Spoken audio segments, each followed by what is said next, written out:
Ethan Cole was the kind of man whose name carried weight in the business world. A self-made CEO, sharp suits, sharper deals, and a reputation that demanded respect wherever he went. Yet, behind all the towering skyscrapers and boardroom victories, his life at home was nothing more than silence, except for the sweet, hopeful laughter of his 7-year-old daughter, Lily. To the world, he was powerful, unshakable, always in control. To Lily, he was Daddy, the man who tucked her in at night with messy hair and tired eyes but tried his best to fill the space her mother had left behind years ago. One afternoon, as Ethan prepared for the company's annual gala, a grand party where the city's elites gathered, his assistant reminded him that arriving alone again would stir gossip. Investors whispered. Competitors smirked. Mr. Cole, people talk. You're successful, yes, but showing up without a partner makes you look distant. Cold. You need someone on your arm, even if it's just for one night. Ethan brushed it off at first, but as the night drew closer, he felt the weight of appearances pressing on him. He couldn't stand another evening of forced smiles and intrusive questions about his private life. That was when he stumbled on an unconventional solution. He didn't want romance, he didn't want commitments. What he wanted was simple, a companion for one evening. An escort, a hired girlfriend, someone who could slip into the role without asking for more. Against his better judgment, Ethan arranged it. When the night of the gala arrived, she stepped into his life. Her name was Aria. Dressed elegantly yet modestly, she wasn't the shallow, glittery distraction he had expected. Her presence carried grace, warmth, and a calmness that unsettled his guarded heart. She introduced herself softly, her voice like a melody in a crowded room, and for the first time in years, Ethan felt something he hadn't felt in forever, ease. The gala went better than he had imagined. Aria charmed his investors without trying, her kindness melting away the stiffness in the room. She laughed easily with people, never once making him feel like this was staged. Even Ethan found himself laughing, his arm brushing against hers in ways that felt surprisingly natural.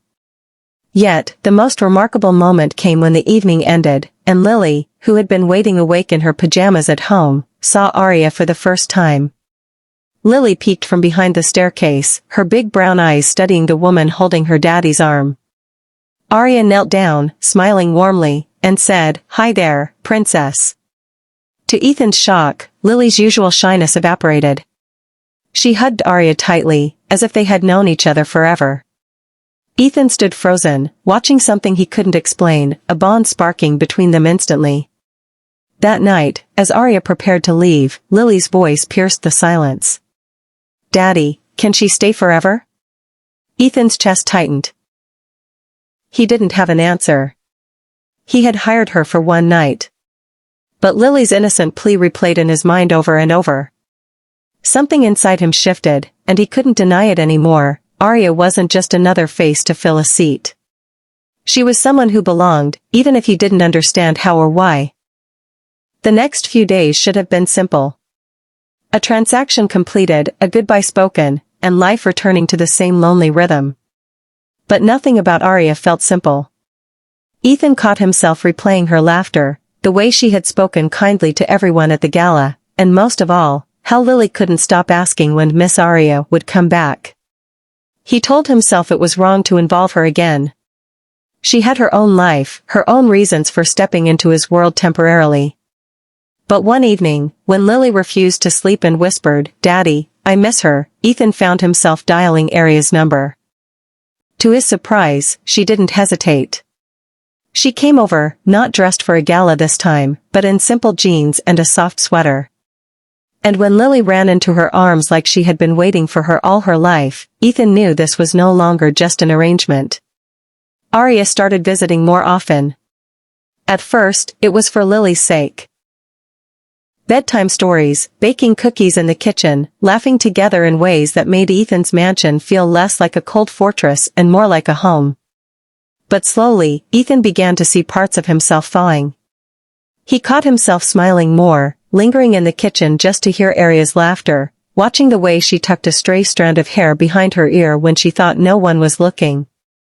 Still, Ethan fought it. He told himself this was dangerous. He wasn't supposed to feel. He had hired her, after all, this wasn't real. Yet, the more he tried to distance himself, the clearer it became. It wasn't just Lily who wanted her to stay. He wanted her, too. One rainy night, as thunder rumbled outside, Ethan found Arya in the living room, helping Lily build a blanket fort. The firelight flickered across her face, and for the first time, Ethan spoke the words that had been buried deep in his chest. "You've changed everything," he admitted, his voice low. "This house, my life, it's different with you in it. I don't want it to end." Arya looked at him, her eyes shimmering. "Ethan, this wasn't supposed to be forever. You know why I came here. I don't want to hurt you, or Lily." He stepped closer, his heart racing. "Then don't leave. Stay, not because I hired you. Stay because, we need you. Because his voice cracked, uncharacteristic for a man always in control. Because I don't want to imagine another day without you." Before she could respond, Lily's small voice interrupted, muffled under the blanket fort. "See, Daddy? I told you she should stay forever." The room fell silent, but in that silence, everything became clear. What began as a contract had grown into something real, something unbreakable. Arya's eyes softened as tears threatened to fall. She knelt down, hugging Lily tightly before looking back at Ethan. "If you really mean that, then maybe forever doesn't sound so scary after all." And in that moment, Ethan realized he hadn't just found a girlfriend for a night, he had found the missing piece of his family, the woman who had turned his house into a home, and the partner he never knew he needed.